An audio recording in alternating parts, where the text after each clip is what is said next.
All my lovely নরনারীগঞ্জ। আজ হচ্ছে 21শে জুলাই 2025।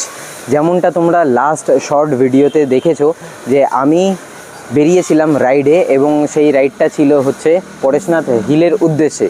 তো গতকালকে মানে 20 তারিখ রবিবার দিন আমাদের ফিরে আসার কথা ছিল, এবং আমরা ফিরেও আসছিলাম।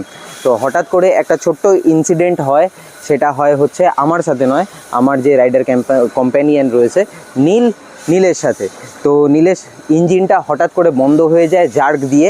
তো গতকালকে পালশির টোল প্লাজার ওখানে ঘটনাটা ঘটেছে। আর তখন আমি বৃষ্টি পড়ছিল বলে মোবাইল এবং সমস্ত কিছু আমার ট্যাঙ্ক ব্যাগের ভেতরে ঢুকিয়ে আমি বেরিয়ে গেছি। ও আমাকে হর্ন দিয়েছে, আমি সেটা শুনে উঠতে পারিনি। আমি যখন থেমেছি সেটা হচ্ছে ডানকুনিতে গিয়ে আমি যখন ওকে ফোন করছি তখন ও বলছে রাজদীদা এই ঘটনা এরকম ঘটনা ঘটেছে। এবার আমি তো নীলকে একা ফেলে চলে আসতে পারি না। আমি ডানকুনি থেকে আমার বাড়ি একটুখানি, কিন্তু সেটা তো আমি করে উঠতে পারি না। আমি আবার রিটার্ন এসেছি পালশির টোল প্লাজা। এই মুহূর্তে দাঁড়িয়ে রয়েছি হচ্ছে মেমারিতে। এই হচ্ছে মেমারির রয়্যাল এনফিল্ডের শোরুম। এই হচ্ছে শোরুম রয়্যাল এনফিল্ডে। আর আজকে সকালবেলা আমরা টোটোতে করে হিমালয়ান নিয়ে এসেছি, এবং সেখানে হেড খোলা হয়েছে হিমালয়ানের, মানে ইঞ্জিনের কী প্রবলেম হয়েছে সেগুলো দেখার জন্য, এই সমস্ত জিনিসগুলো চেক করার জন্য এগুলো খোলা হয়েছিল। তো টাইমিং চেন লুজ ছিল, সেটাকে ঠিক করা হয়েছে। মোবিল ড্রেন করে সব কিছু এখন মোটামুটি এখানে কাজ চলছে। আর এরপরে টেস্ট করা হবে যে বাইকটা স্টার্ট হচ্ছে কি হচ্ছে না। আর নীল, স্বাভাবিক ব্যাপার, নীলের এখন যা মানসিক পরিস্থিতি রয়েছে সেই মানসিক পরিস্থিতি আমার বাইকের সাথে যদি হতো তাহলে আমারও একই থাকতো।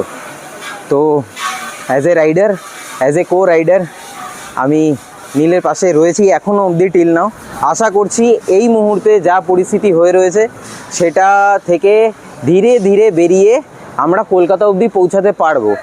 তো এই শর্ট ভিডিওটা বানানোর একমাত্র উদ্দেশ্য হচ্ছে আমার হাতে খুব কম টাইম পিরিয়ড রয়েছে। মঙ্গলবার দিন আমি হয়তো ইউটিউবে ভ্লগ দিতে পারবো না। যারা ইনস্টাগ্রাম ফেসবুকে আমার সাথে রয়েছে তারা তো জানোই যে আমি সমস্ত কিছু আপডেট দিয়ে দিয়েছি।